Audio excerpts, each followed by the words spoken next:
ब्रह्ममुरारिसुरार्चितलिङ्गं निर्मलभासितशोभितलिङ्गम्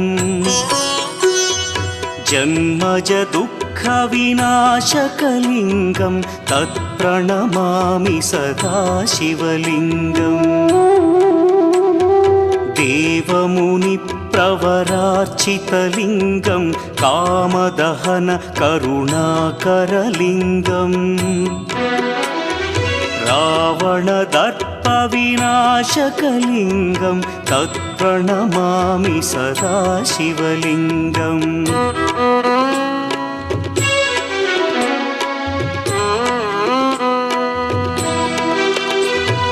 सर्वसुगन्धसुलेपितलिङ्गं बुद्धिविवर्धनकारणलिङ्गं सिद्धसुरासुरवन्दित